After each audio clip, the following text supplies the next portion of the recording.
Welcome to Lex lectures. നമ്മൾ ഇന്നിവിടെ വീണ്ടും ഒരു സിമ്പിൾ ടോപ്പിക് ആണ് നോക്കുന്നത്. Judgment and victim centric provisions under BNSS 2023 judgment ആണ് നോക്കുന്നത്.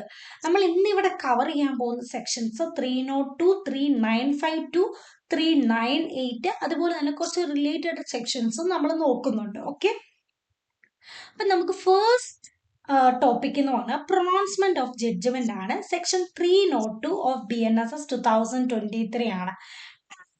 ആൻഡ് മോഡ് ഓഫ് പ്രൊണൗൺസ്മെന്റ് ആണ്. നമ്മുടെ കോർട്ട് ആണെങ്കിൽ ജഡ്ജ്മെന്റ് ഒരു ഓപ്പൺ കോർട്ടിൽ വേണം പ്രൊണൗൺസ് ചെയ്യാൻ. ട്രയൽ കൺക്ലൂഡ് ആയിട്ട് ഉടനെ ഈ ജഡ്ജ്മെന്റ് പ്രൊണൗൺസ് ചെയ്യണം.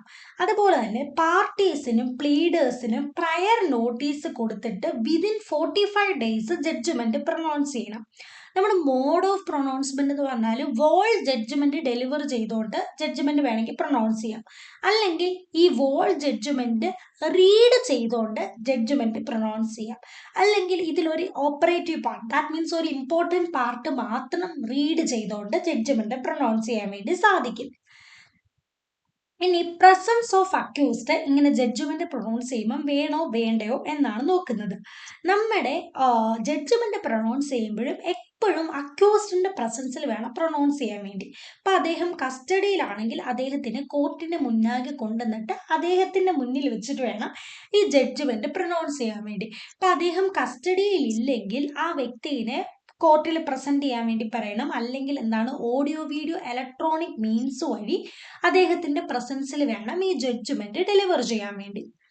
പിന്നെ കോപ്പി ഓഫ് ജഡ്ജ്മെന്റ് ഫ്രീ ആയിട്ട് നമ്മുടെ കോർട്ടാണെങ്കിൽ അക്യൂസ്ഡിനും പ്ലീഡറിനും പ്രൊവൈഡ് ചെയ്യണം. ജഡ്ജ്മെന്റിൻ്റെ അകത്ത് ഉള്ള കണ്ടൻസ് എന്തൊക്കെയാന്ന് വെച്ചാൽ, ജഡ്ജ്മെന്റ് എന്ന് പറഞ്ഞാൽ നമ്മുടെ കോർട്ടിന്റെ ലാംഗ്വേജിലായിരിക്കണം. എന്തൊക്കെ പോയിന്റ് ആണ് ഡിറ്റർമിൻ ചെയ്തിരിക്കുന്നത് ഇങ്ങനെ ഒരു ജഡ്ജ്മെന്റ് ഡെലിവർ ചെയ്യാൻ എന്നുള്ളത് ഇൻക്ലൂഡ് ചെയ്തിരിക്കണം. എല്ലാ പോയിന്റിലുമുള്ള ഡിസിഷൻസ് സെപ്പറേറ്റ്ലി കാണിച്ചിരിക്കണം. പിന്നെ റീസൺ ഫോർ ഡിസിഷൻ ഉണ്ടായിരിക്കണം. അതുപോലെ തന്നെ അക്യൂസ്ഡ് കൺവിക്റ്റഡ് ആയിട്ടുള്ള സെക്ഷനും ഒഫൻസും ജഡ്ജ്മെന്റിൻ്റെ അകത്ത് ഉണ്ടായിരിക്കണം. ഏത് സെന്റൻസ് ആണ് അവാർഡ് ചെയ്തിരിക്കുന്നത് എന്നും ജഡ്ജ്മെന്റിൻ്റെ അകത്ത് ഉണ്ടായിരിക്കണം. ഇപ്പോൾ ഒരു ജഡ്ജ്മെന്റ് ഓഫ് അക്വിറ്റൽ ആണെങ്കിൽ നമ്മുടെ അക്യൂസ്ഡ് ഏതൊരു ഒഫൻസിന്റെ പേരിലാണ് അക്വിറ്റഡ് ആയിട്ടുള്ളത് എന്നുള്ളത് സ്റ്റേറ്റ് ചെയ്യണം. അതുപോലെ തന്നെ അക്യൂസ്ഡിന് സ്വതന്ത്രമായി അക്യൂസ്ഡിന് പോവാം എന്ന് ഡയറക്റ്റ് ചെയ്യുകയും വേണം നമ്മുടെ കോർട്ട്. ഇനി നമ്മൾ ഇങ്ങനെ ഒരു ജഡ്ജ്മെന്റ്, നമ്മളല്ല കോർട്ടാണെങ്കിൽ ഇങ്ങനെ ഒരു ജഡ്ജ്മെന്റ് പ്രൊണൗൺസ് ചെയ്ത് കഴിഞ്ഞിട്ട് വിതിൻ 7 days പോർട്ടലിൻ്റെ അകത്ത് ജഡ്ജ്മെന്റ് അപ്ലോഡ് ചെയ്തിരിക്കണം. നമ്മൾ മുന്നേ പറഞ്ഞല്ലോ, ഇപ്പൊ BNSS വന്ന ഒരു പ്രധാനപ്പെട്ട മാറ്റം എന്താണെന്ന് വെച്ചാൽ ഓൺലൈൻ പ്ലാറ്റ്ഫോംസ് യൂസ് ചെയ്യാൻ വേണ്ടി തുടങ്ങി. അതുമൂലം വന്ന ഒരു മാറ്റമാണ് ഇത്. ജഡ്ജ്മെന്റ് പ്രൊണൗൺസ് ചെയ്ത് കഴിഞ്ഞ് പോർട്ടലിൽ വിതിൻ 7 days അപ്ലോഡ് ചെയ്തിരിക്കണം. ക്യാപിറ്റൽ പണിഷ്മെന്റിന്റെ കേസിലാണെങ്കിൽ ജഡ്ജ്മെന്റിന്റെ അകത്ത് എന്തുകൊണ്ട് ക്യാപിറ്റൽ പണിഷ്മെന്റ് കൊടുത്തു എന്നുള്ള സ്പെഷ്യൽ റീസൺസ് റെക്കോർഡ് ചെയ്തിരിക്കണം. അതുപോലെ തന്നെ അദ്ദേഹത്തിന് തൂക്കുകയറിൽ ഹാങ് ചെയ്യാൻ പറഞ്ഞുകൊണ്ട് ഡയറക്റ്റ് ചെയ്യുകയും വേണം ഈ കൺവിക്റ്റഡ് ആയിട്ടുള്ള വ്യക്തിനെ. ഇനി അടുത്തത് power of court to order compensation, section 395 of BNSS 2023 ആണ്. നമുക്ക് ആദ്യമേ ഡെഫിനിഷൻ ഓഫ് വിക്ടിം നോക്കാം. Section 2 subsection 1 sub clause Y of the സംഹിതയാണ് വിക്ടിമിനെ പറയുന്നത്. ഇപ്പം ഒരു അക്യൂസ്ഡ് പേഴ്സൺ ചെയ്യുന്ന ഒരു പ്രവൃത്തി മൂലം അല്ലെങ്കിൽ ഒരു കാര്യം ചെയ്യാതിരിക്കുന്നത് മൂലം മറ്റൊരു വ്യക്തിക്ക് എന്തെങ്കിലും ഒരു ഇഞ്ചുറിയോ ലോസോ സംഭവിക്കുകയാണെങ്കിൽ ആ നഷ്ടം സംഭവിക്കുന്ന ആളെയാണ് നമ്മൾ വിക്ടിം എന്ന് പറയുന്നത്. വിക്ടിം എന്ന് പറയുമ്പോൾ വിക്ടിമിന്റെ ലീഗൽ ഗാർഡിയനും ലീഗൽ ഹയറും ഇൻക്ലൂഡ് ആവും. ഇനി നമുക്ക് നോക്കാം, നമ്മുടെ കോർട്ടാണെങ്കിൽ ഒന്നെങ്കിൽ നമ്മുടെ ഒരു ഒഫൻസ് ഉണ്ടല്ലോ, ആ ഒഫൻസിൽ കോർട്ട് ഇമ്പോസ് ചെയ്ത ആ ഫൈനിന്റെ ഒന്നെങ്കിൽ ആ ഫൈൻ മൊത്തം കോമ്പൻസേഷൻ ആയിട്ട് വിക്ടിമിന് പേ ചെയ്യാൻ പറയും, അല്ലെങ്കിൽ ഒരു പാർട്ട് ഓഫ് ഫൈന് കോമ്പൻസേഷൻ ആയിട്ട് വിക്ടിമിന് പേ ചെയ്യാൻ വേണ്ടി പറയും. ഇപ്പോൾ ഫൈൻ ഇമ്പോസ് ചെയ്യാത്ത സാഹചര്യങ്ങളാണെങ്കിൽ ഡയറക്റ്റ്ലി കോർട്ടാണെങ്കിൽ വിക്ടിമിന് കോമ്പൻസേഷൻ പേ ചെയ്യാൻ വേണ്ടി പറയും. നമ്മുടെ അപ്പീലേറ്റ് കോർട്ടിനാണെങ്കിലും കോർട്ട് വിത്ത് revisional jurisdiction, appellate court revisional jurisdiction ഒക്കെ നമ്മൾ പ്രീവിയസ് വീഡിയോയിൽ പറഞ്ഞതാണ്. അതുകൊണ്ട് വെറുതെ പറഞ്ഞ് ഈ വീഡിയോന്റെ ലെങ്ത് കൂട്ടുന്നില്ല. ഇവർക്ക് രണ്ടുപേർക്കും കോമ്പൻസേഷൻ ഓർഡർ പാസ് ചെയ്യാൻ വേണ്ടി സാധിക്കും. ഇപ്പം സിവിൽ ക്ലെയിം എന്ന് പറയുമ്പോൾ ഇപ്പം ഒരു വ്യക്തിയാണെങ്കിൽ ഒരു ഒഫൻസിന്റെ പേരിൽ ഓൾറെഡി ഒരു കോമ്പൻസേഷൻ പേ ചെയ്യുവോ അല്ലെങ്കിൽ ക്രിമിനൽ കോർട്ടാണെങ്കിൽ ഒരു കോമ്പൻസേഷൻ റിക്കവർ ചെയ്യുവോ ചെയ്തു. പിന്നെ ആ സെയിം ഒഫൻസിന്റെ പേരിൽ ഒരു സബ്സിക്വന്റ് സിവിൽ സ്യൂട്ട് വന്നു കഴിഞ്ഞാൽ കോമ്പൻസേഷന് വേണ്ടി തന്നെ ഒരു സബ്സിക്വന്റ് സിവിൽ സ്യൂട്ട് വന്നു കഴിഞ്ഞാൽ നേരത്തെ റിക്കവർ ആയിട്ടുള്ള ആ കോമ്പൻസേഷൻ ഈ സബ്സിക്വന്റ് സിവിൽ സ്യൂട്ടിലെ കോമ്പൻസേഷൻ ആയിട്ട് അസ്യൂം ചെയ്ത് അങ്ങനെ അക്കൗണ്ട് ചെയ്യുമെന്നാണ് പറയുന്നത്. ഇനി അടുത്തത് വിക്ടിം കോമ്പൻസേഷൻ സ്കീമാണ്. സെക്ഷൻ 396 ഓഫ് BNSS 2023 ആണ്. നമ്മുടെ സ്റ്റേറ്റ് ഗവൺമെന്റ് സെൻട്രൽ ഗവൺമെന്റുമായിട്ട് കൺസൾട്ടേഷന് ശേഷം ഒരു വിക്ടിം കോമ്പൻസേഷൻ സ്കീം ക്രിയേറ്റ് ചെയ്തു. അതിൽ കോമ്പൻസേഷൻ പ്രോസസ്സ് എന്ന് പറഞ്ഞു കഴിഞ്ഞാൽ നമ്മുടെ കോർട്ട് റെക്കമെൻഡ് ചെയ്ത് കഴിയുമ്പോൾ ഡിസ്ട്രിക്ട് അല്ലെങ്കിൽ state legal service authority compensation determine ചെയ്തിട്ട് വിതിൻ 2 months കോമ്പൻസേഷൻ പേ ചെയ്യും.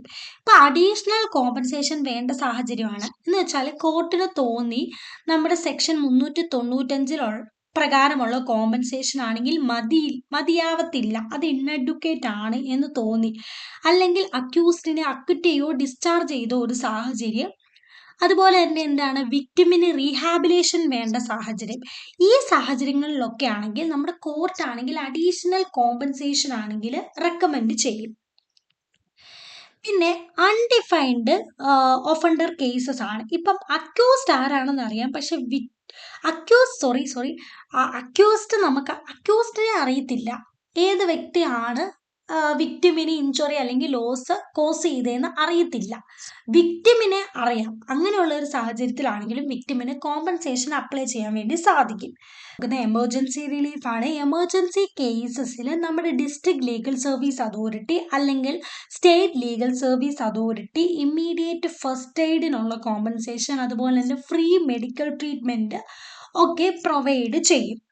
അതുപോലെ തന്നെ നമ്മുടെ ഒരു പോലീസ് ഓഫീസറിൻ്റെയോ മജിസ്ട്രേറ്റിൻ്റെയോ അല്ലെങ്കിൽ ഏതെങ്കിലും ഒരു അപ്രോപ്രിയേറ്റ് അതോറിറ്റിയുടെ സർട്ടിഫിക്കേഷൻ ഉണ്ടെങ്കിൽ ഇന്ററിം റിലീഫും പ്രൊവൈഡ് ചെയ്യും.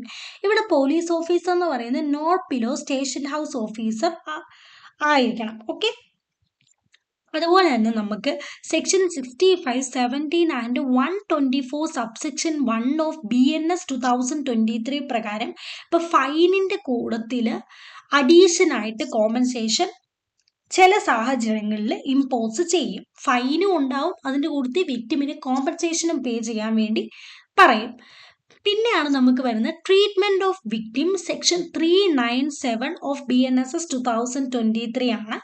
ഒബ്ലിഗേഷൻ ഓഫ് ഹോസ്പിറ്റൽ എന്ന് പറഞ്ഞാൽ എല്ലാ പബ്ലിക് ആൻഡ് പ്രൈവറ്റ് ഹോസ്പിറ്റലിന് ഫ്രീ മെഡിക്കൽ ട്രീറ്റ്മെന്റ് അല്ലെങ്കിൽ ഫ്രീ ഫസ്റ്റ് എയ്ഡ് നമ്മുടെ എന്തുവാണ് വിക്ടിമിന് പ്രൊവൈഡ് ചെയ്യണം.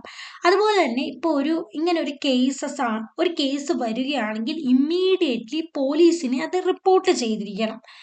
ഇപ്പം ഏതൊക്കെ ഒഫൻസുകളാണ് ഇങ്ങനെ ട്രീറ്റ്മെന്റ് ഓഫ് വിക്ടിമിന്റെ കീഴിൽ വരുന്നതെന്ന് വെച്ചാൽ BNSന്റെ കീഴിലുള്ള സെക്ഷൻ 64 തൊട്ട് 68 വരെയുള്ള ഒഫൻസുകൾക്ക് ഫ്രീ മെഡിക്കൽ ട്രീറ്റ്മെന്റും ഫസ്റ്റ് എയ്ഡും കിട്ടും. അതുപോലെ തന്നെ അങ്ങനെയുള്ള ഒഫൻസുകൾ ഇമ്മീഡിയറ്റ്ലി പോലീസ് ഓഫീസറിന് റിപ്പോർട്ടും ചെയ്യണം. അതുപോലെ തന്നെ 70 to 71 വരുന്ന ഒഫൻസുകൾ 124 സബ്സെക്ഷൻ 1ന്റെ കീഴിൽ വരുന്ന ഒഫൻസുകൾ, പിന്നെ പോസ്കോ ആക്ടിന്റെ കീഴിലുള്ള സെക്ഷൻ 4, 6, 8, 10ന്റെ അണ്ടറിൽ വരുന്ന ഒഫൻസുകൾ.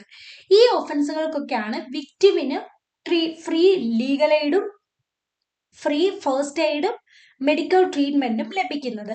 ഇനി അടുത്ത നമുക്ക് വിക്ടിം പ്രൊട്ടക്ഷൻ സ്കീമാണ്. സെക്ഷൻ 398 ഓഫ് BNSS 2023 എന്ന് പറഞ്ഞു കഴിഞ്ഞാൽ നമ്മുടെ വിറ്റ്നസിനുള്ള ഒരു പ്രൊട്ടക്ഷൻ ആണ് നമ്മുടെ ഈ വിറ്റ്നസ് പ്രൊട്ടക്ഷൻ സ്കീം എന്ന് പറയുന്നത്. ഈ വിറ്റ്നസ് പ്രൊട്ടക്ഷൻ സ്കീം എന്ന് പറഞ്ഞു കഴിഞ്ഞാൽ എല്ലാ സ്റ്റേറ്റ് ഗവൺമെന്റും ആണെങ്കിൽ ഒരു വിറ്റ്നസ് പ്രൊട്ടക്ഷൻ സ്കീം ആണെങ്കിൽ പ്രിപ്പയർ ചെയ്യണം. ഇതിന്റെ കീഴിൽ വരുന്ന ഒരു ഇമ്പോർട്ടൻ്റ് ആയിട്ടുള്ള കേസിലോ ആണ് Mahender Chawla and others versus union of India and others ആണ്.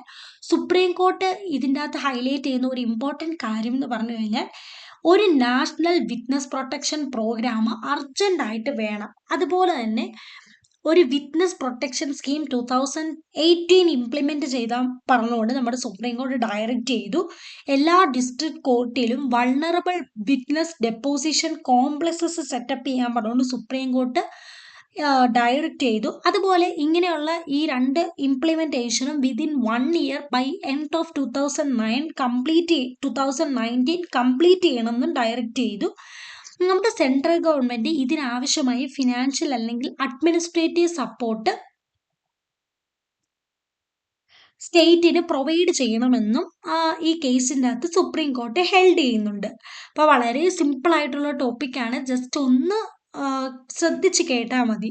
അപ്പോൾ യൂസ്ഫുൾ ആയെന്ന് വിചാരിക്കുന്നു. ലൈക്ക് ചെയ്യുക, സപ്പോർട്ട് ചെയ്യുക. Thank you for watching my video.